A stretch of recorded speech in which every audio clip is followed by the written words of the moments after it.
Random House Audio presents The River of Doubt, Theodore Roosevelt's Darkest Journey, by Candice Millard. Read for you by Richard Ferrone.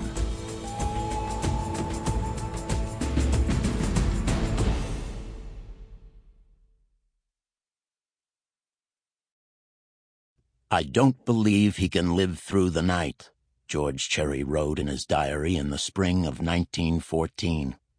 A tough and highly respected naturalist who had spent 25 years exploring the Amazon, Cherry too often had watched helplessly as his companions succumbed to the lethal dangers of the jungle.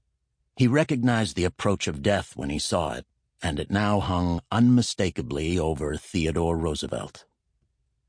Less than 18 months after Roosevelt's dramatic failed campaign for an unprecedented third term in the White House, the sweat-soaked figure before Cherry in the jungle darkness could not have been further removed from the power and privilege of his former office. Deep in the Brazilian rainforest, hundreds of miles from help or even any outside awareness of his ordeal, Roosevelt hovered agonizingly on the brink of death. Suffering from disease and near starvation, and shuddering uncontrollably from fever, the man who had been the youngest and most energetic president in his nation's history drifted in and out of delirium, too weak to sit up or even to lift his head. Throughout his life, Roosevelt had turned to intense physical exertion as a means of overcoming setbacks and sorrow, and he had come to the Amazon in search of that same hard absolution. Deeply frustrated by the bitterness and betrayals of the election contest, he had sought to purge his disappointment by throwing himself headlong against the cruelest trials that nature could offer him. With only a handful of men, he had set out on a self-imposed journey to explore the River of Doubt, a churning, ink-black tributary of the Amazon that winds nearly 1,000 miles through the dense Brazilian rainforest. In a lifetime of remarkable achievement, Roosevelt had shaped his own character, and that of his country, through sheer force of will, relentlessly choosing action over inaction, and championing what he famously termed the strenuous life. From his earliest childhood, that energetic credo had served as his compass and salvation, propelling him to the forefront of public life and lifting him above a succession of personal tragedies and disappointments. Each time he encountered an obstacle, he responded with more vigor, more energy, more raw determination. Each time he faced personal tragedy or weakness, he found his strength not in the sympathy of others, but in the harsh ordeal of unfamiliar new challenges and lonely adventure. On the banks of the River of Doubt, the same unyielding will and thirst for achievement brought him face to face with the absolute limits of his strength. The exotic splendor of the unexplored jungle had captivated Roosevelt and his men as the journey began. No civilized man, no white man, had ever gone down or up this river or seen the country through which we were passing, he wrote. The lofty and matted forest rose like a green wall on either hand. The trees were stately and beautiful. The looped and twisted vines hung from them like great ropes. After months in the wilderness, however, harsh jungle conditions and the river's punishing rapids had left the expedition on the verge of disaster. Roosevelt and his men had already lost 5 of their 7 canoes and most of their provisions, and 1 man had perished. What lay around the next bend was anyone's guess. Even Colonel Candido Rondon, the expedition's Brazilian co-commander, who had explored more of the Amazon than any other man alive, had no idea where the uncharted river would take them. For Roosevelt's men, fears for their own survival were eclipsed only by despair about the fate of their leader. As Roosevelt's fever soared to 105 degrees, Cherry and Kermit, Roosevelt's second son, were certain that they were witnessing his final hours. "The scene is vivid before me," Kermit would later recall. The black rushing river with the great trees towering high above along the bank, the sodden earth underfoot. For a few moments the stars would be shining, and then the sky would cloud over and the rain would fall in torrents, shutting out the sky and trees and river.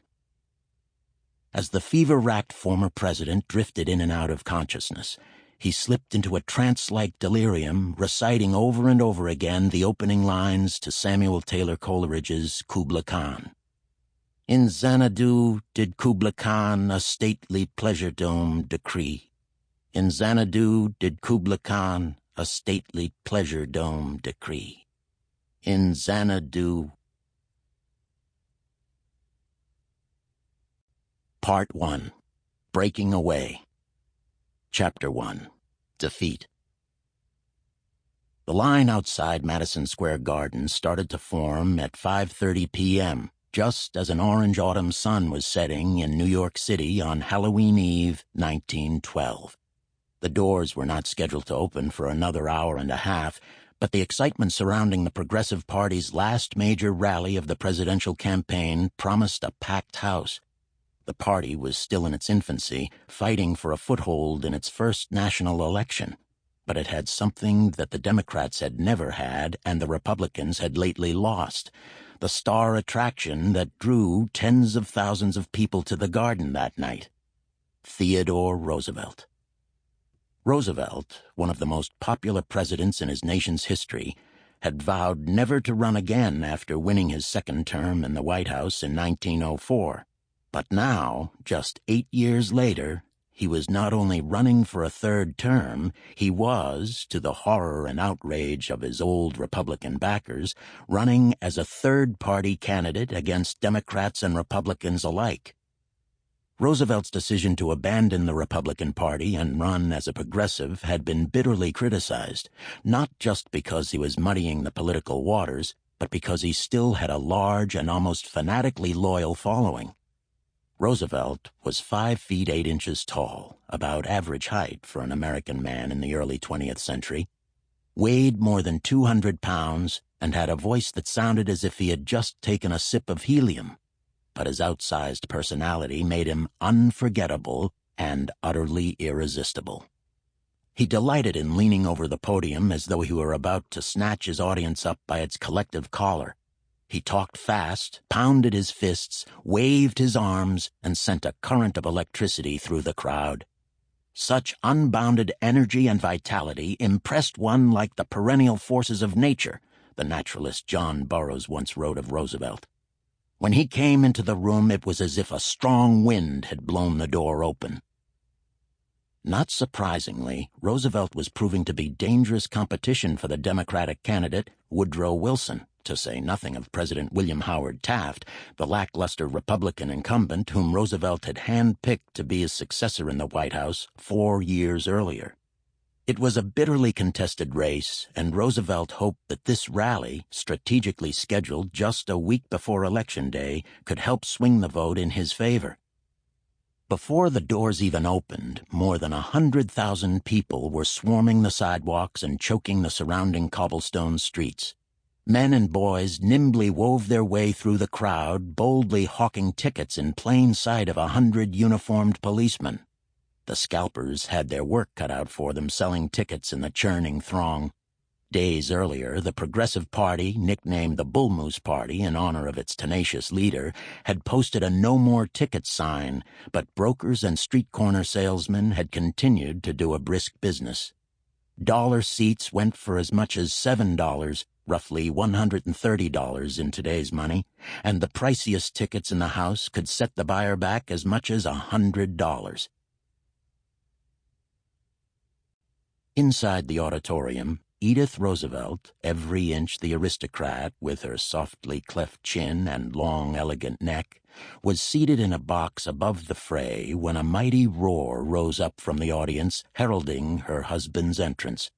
4 colossal American flags greeted Roosevelt, waving grandly from the girdered ceiling, and an entire massive bull moose stood mounted on a pedestal and bathed in a white spotlight, its head raised high, its ears erect, as if about to charge. Roosevelt, still famously energetic at 54, greeted his admirers with characteristic vigor, pumping his left arm in the air like a windmill. His right arm, however... Sample complete. Ready to continue?